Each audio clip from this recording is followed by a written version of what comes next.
Hello, and welcome to the first question and answer episode of the podcast. So for this, I had originally hoped to get it recorded and put up on the 1st of August, which obviously didn't happen, but I'm still going to be doing another Q&A at the end of August, hopefully be up at least in the first week of September. So this will also be the first episode that I do without a script. So we'll see just how awkward and hilarious this is. And who knows, I might just ad-lib the rest of my episodes if this isn't totally horrible and a dumpster fire. So I got some pretty awesome questions in the question box last time. I have a few here. A lot of them actually repeated themselves, so I'm just going to pick the ones that were the most common and answer those. And as well, for privacy reasons, I won't be sharing the names of the accounts of the askers, also because I've kind of put them all together. So without further ado, let's get started.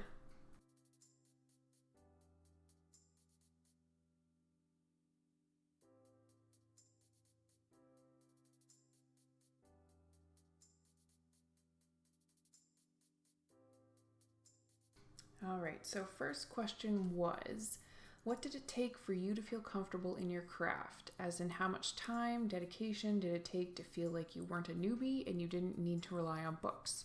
What was that schedule like? Because I'm having trouble fitting my studies in with a work schedule. So, if I'm being totally honest, I still don't feel not like a newbie, but that doesn't mean I'm not confident. So I feel confident and comfortable in my specific craft of like my candle spells and working with herbs. And that's only because that is where I have focused a lot of my my research, because that's what spoke to me the most. I still rely on my correspondence books for a few intentions and herbs, because I can't remember everything on top of being a new mom and having mom brain. Even before that, I definitely could not remember every single intention. And if there's a witch out there that actually can remember it all, they are the high priestess of all witchcraft, because I cannot remember everything all the time. So most of the time it's kind of like an inkling where I go, okay, I'm pretty sure this is the herb I want, and I still reference either my grimoire or my book of shadows or a correspondence book just to confirm my already suspicions. And honestly, there was really no schedule. Because of when I discovered witchcraft, being 14, I kind of really needed to focus on like my schoolwork. Even though I didn't do a whole lot of that, I was also focused on, like how to make friends and things like that. So a lot of my craft I did at night, which meant staying up really late, which meant being really tired for school the next day, and just kind of cycled for a very long time, like even when I was in college. So when I was in college, I would try and make sure to, I would go to work, I would maybe read books on my break, or websites on my break, or browse Instagram at that point if I wasn't studying. After that, it just kind of became a practice when I felt inclined to. I don't think putting yourself on a schedule is necessarily the healthiest thing to do, because then if you don't sit down and do whatever it is you wanted to do, you might feel like a bad witch, and I don't like how that sounds. I figured out that if I opened a book when I felt inclined to, or I was just like, you know what, I feel like sitting at my altar and meditating or doing a ritual for no reason, or you know what, I've skipped the last 3 full moons and I really feel like I want to do a ritual for this full moon, I think that's what's more important. I don't think you should stress too much on how to fit your studies into a work schedule. Like, unfortunately, we live in a day and age where you kind of need work so that you can pay for stuff, and even your learning materials, some of it might cost things. So I think just whenever you find the time or the motivation to pick up a book or read a blog post or something like that. Like, take that and read it and meditate on it. Maybe read it a few times so that it fits in your brain a little bit better. But I wouldn't be too worried about trying to schedule in studying witchcraft unless you're actually in witch school and taking courses. I wouldn't stress too much about it.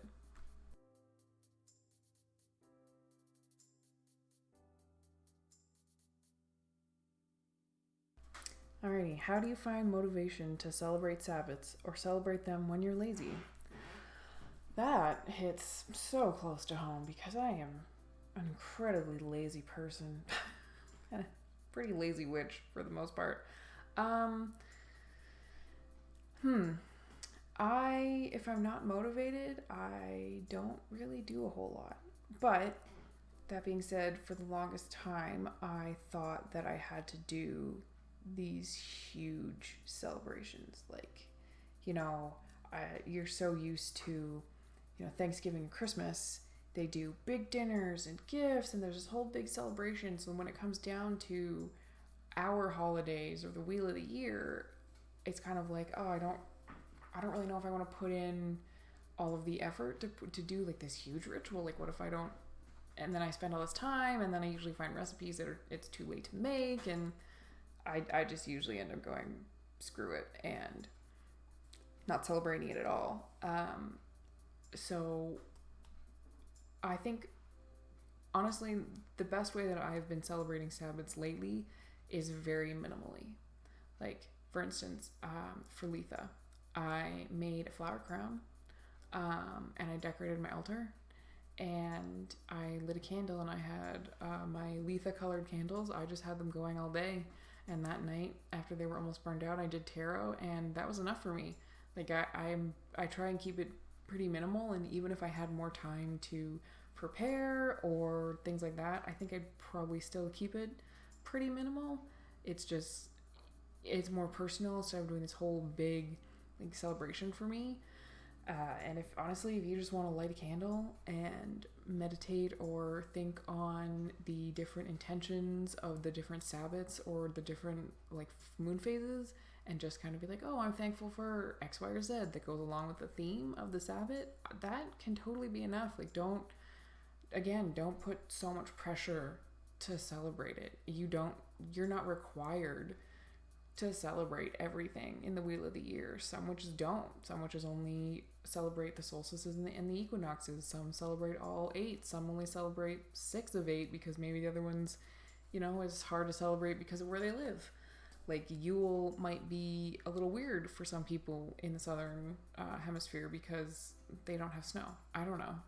Like, that's just, sometimes it's different, So don't, keep it simple. That'd be my thing. Like, I just keep it simple.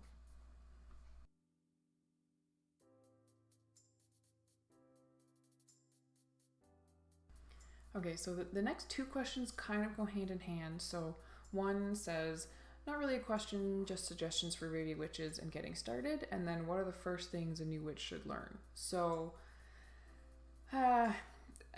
first suggestions are usually, I usually suggest a few books. So The Idiot's Guide to Wicca and Witchcraft was a great book when I first picked it up. It is pretty Wicca heavy, and it can be a little confusing because people, when I read it, I kind of automatically assumed that if I was Wiccan, I was a witch, which isn't always the case. But it's pretty Wicca heavy, so if you are interested in Wicca specifically, that would be a good one. Even if you're just interested in witchcraft, it would be good to know kind of the differences between Wicca and witchcraft so that you can be better armed if you come across someone who's ignorant or someone who's Wiccan, and you can be like, oh, I totally understand that you have a god and goddess. I have Anubis or whatever.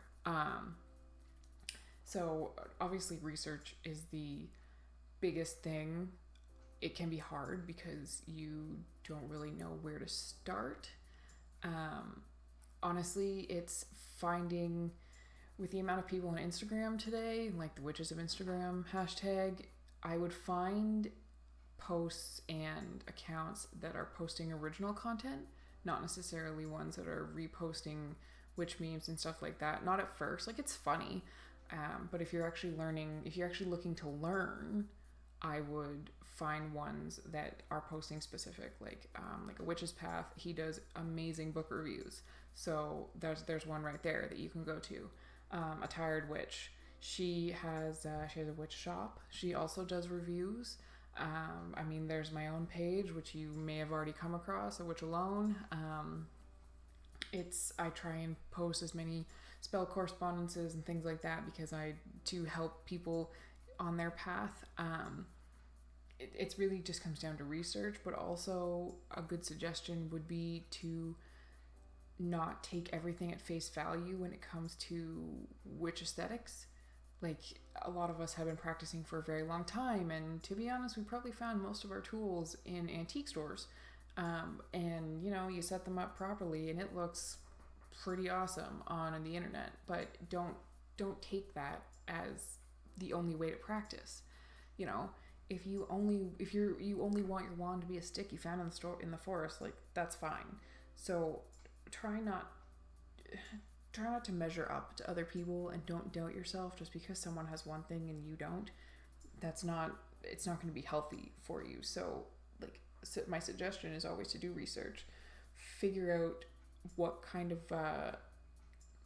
you'll be able to tell from different Instagram pages or different blogs how people type and how people share information on whether or not you would connect with them in real life. And if you kind of feel weird about reading certain people's captions, like, it's probably a good bet that you may not follow exactly in their path. So take what they're posting with a grain of salt would be another suggestion. And probably the first things that new witches should learn is definitely grounding and protecting yourself before you do anything.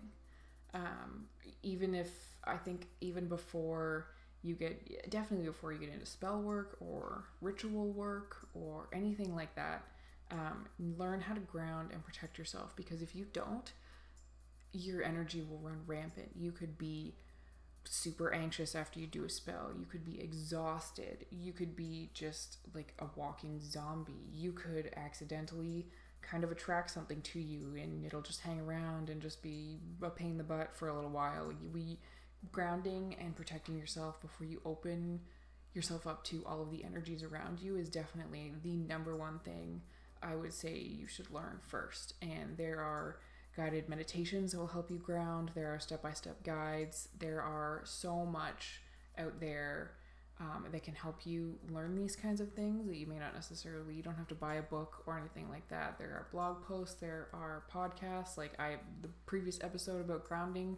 That would definitely be my number one thing that you should learn first, so that you can protect yourself and keep learning at your own pace without all of that anxiety and excess energy just kind of hanging around or hanging on to you. That would be my number one suggestion.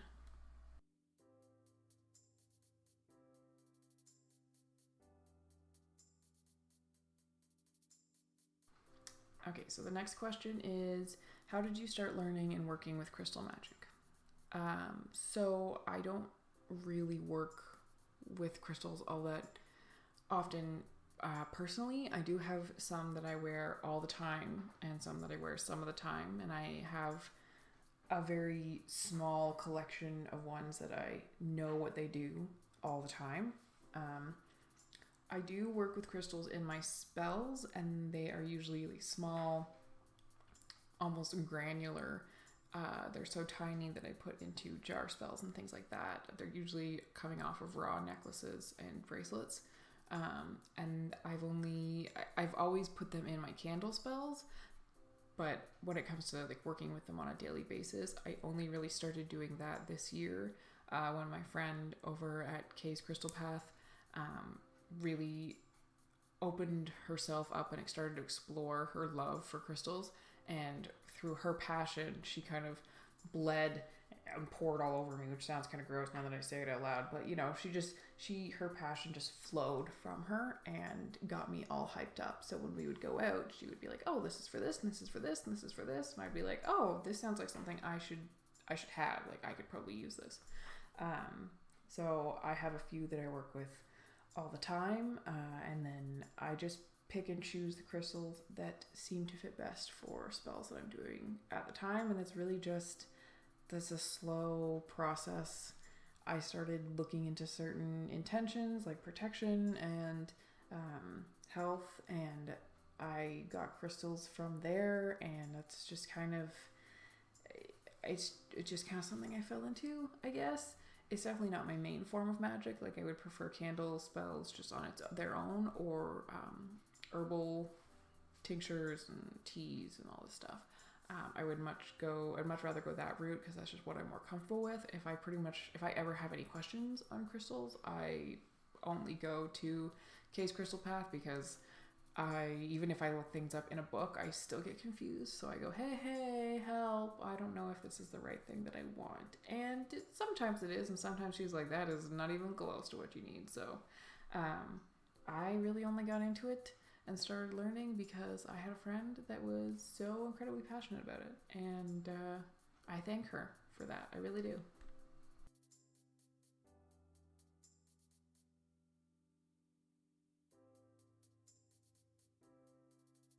So there was lots of questions about daily spiritual work, how to get into it, like what can you do?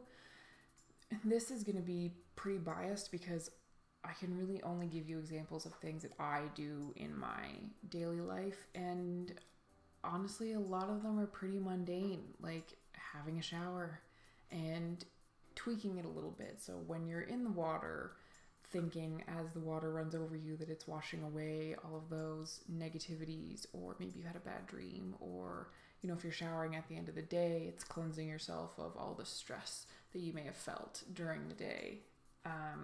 You can have a lot of witches will have a spirit candle, so you can have like a pillar candle that you pour into intentions, where it's like, okay, I'm going to light this for an hour every day to set my mood, to set how I work, to set how whatever, and you just light a candle. You put all of your energy into that candle, and then as you're lighting it, it's being released all around you, especially if you're working from home. Other ways are talking to your crystals if you are going to work with them. So if you have, a giant, I don't even know, a crystal for focus, which apparently I need today, that you have on your desk for work, and you kind of talk to it and you go, okay, like I really need to focus today, so please help me focus my energy on whatever you need to work on. Making your coffee or your tea or your iced coffee or even just water with intention, help me wake up, help me focus, help keep me as steady as possible. Even just going out and being in the grass for a few minutes, if you have that, if you have the ability to do that, depending on where you live. Obviously, I can't do that all the time, and I'm definitely not going outside to put my feet in the snow. It is cold. I tried it once. Do not recommend. It is freaking cold. So there's so many different daily things that you can do to connect yourself to your spirit with. So, I mean, like tarot cards. People pull a card a day. I usually pull a card a day or do a card a week, and then I think about those cards throughout the week. I check my astrology apps. Even just tapping into and acknowledging all of these things like astrology, and like, okay, I woke up and I'm a little bit moody today, so maybe I will check that. And then you kind of have a little bit of a background on yourself on maybe why you're doing that, and part of your spiritual work can be just recognizing those different aspects and working with it throughout the day. So, you wake up and you're like, oh God, I'm so anxious. And then you figure out that I don't even know. I'm not even going to try and give you a planetary example because someone's going to listen to this, cough Anthony, and he's going to be like, that is totally left field. So anyway, maybe there's a planet that's in a certain sign in your chart and it's just making you crazy anxious. So it's okay, I'm gonna light a chamomile incense or lavender incense and drink a chamomile tea, and I'm gonna hold on to my amethyst or black obsidian to ground my energies, things like that. It's so hard to suggest daily spiritual things, because depending on what you're practicing, really it can change from day to day. It can change between cultures, obviously. These are all things that I have done and personally experienced that kind of help me feel more connected to my path. And I hope that answers your question. I feel like I just rambled on a little bit with that one, because it's kind of an open-ended one, but hopefully that gives you some kind of idea of what you may or may not be able to do.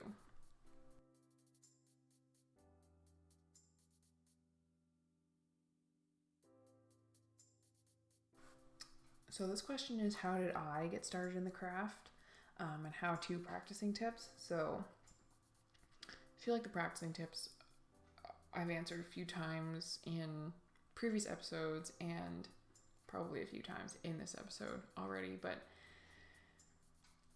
I'll just go over a few again. It's don't put pressure on yourself to learn or to be best, because most witches, whether you're Wiccan or not, kind of believe in a triple goddess aspect, and there's many different goddesses throughout all these different pantheons that will they kind of adhere to the maiden mother crone. So the point is that by the time you get to crone, that's when you're really knowledgeable. That's when you're respected and revered for your info. And there are a lot of witches out there that are young, like myself. Like, I'm not yet 30 and I've been practicing for 15 years already, but I still only feel like if I was going to pick one, I would be in the mother phase right now. And it you can think to yourself, oh, you're so lucky that you've been in it for 15 years. But really, you can learn more in 5 years in this day and age than I have in 15, because of how much is at your disposal. So don't put pressure on yourself to learn it all right now.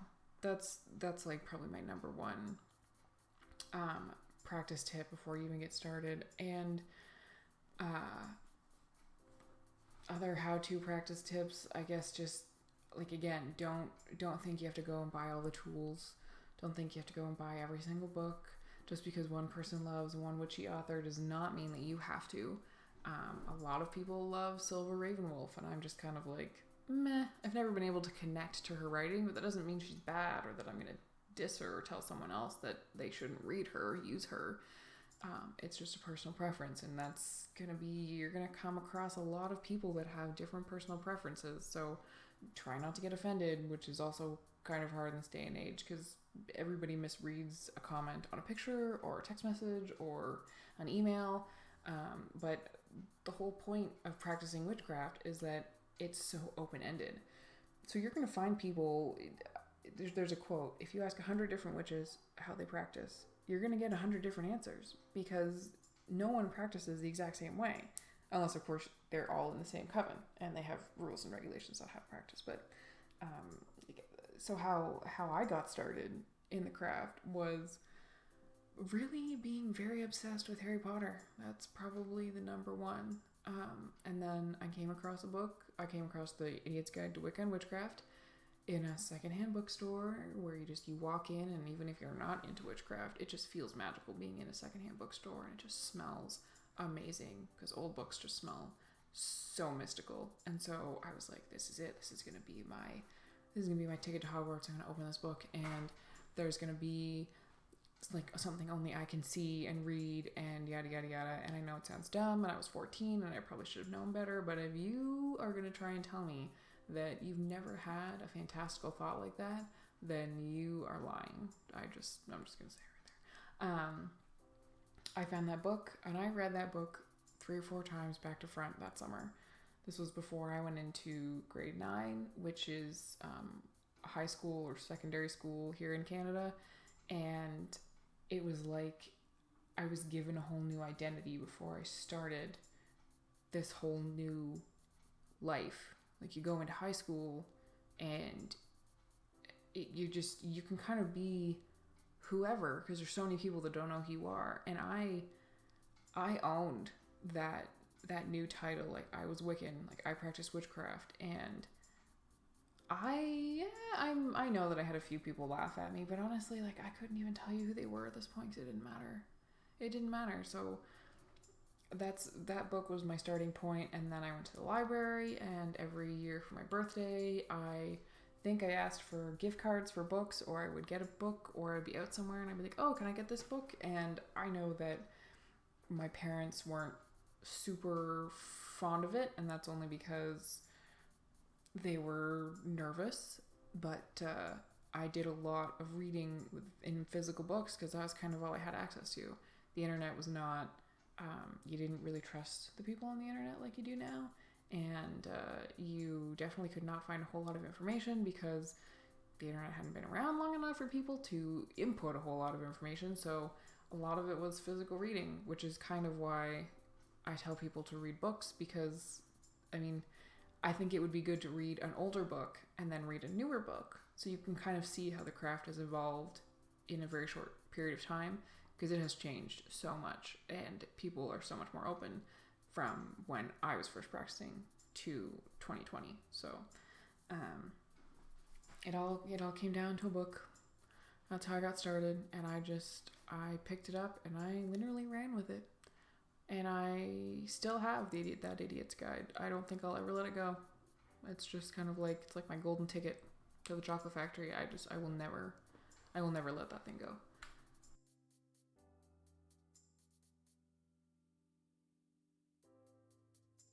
Okay, so my last question is, how do I work with a deity or deity? I'm really not sure how to pronounce that.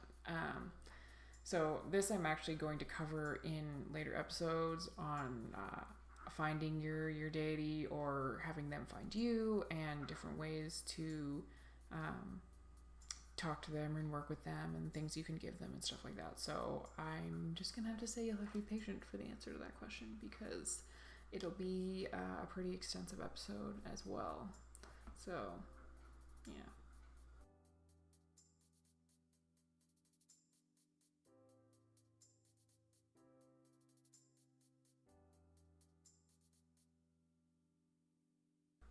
All right, that is the end of this episode. I don't think it went that bad, but let me know what you thought. Make sure to subscribe for the new episodes and updates. Leave a review if you can. You can find the podcast on Apple Podcasts, Spotify, SoundCloud, and newly to YouTube. I'm not sure if I'll be continuing with the YouTube, because if they actually take out the closed captioning, it kind of defeats the purpose of even putting it up there. So that's pretty maddening.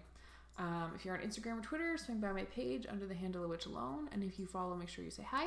I love hearing from new followers. And if I don't get back to you soon when you message me, don't worry. I will actually get back to you, because I do read all the DMs. Next time, we'll be continuing with the mini-series of basic practice tips with the episode of Solitary versus Coven. Until next time, blessings.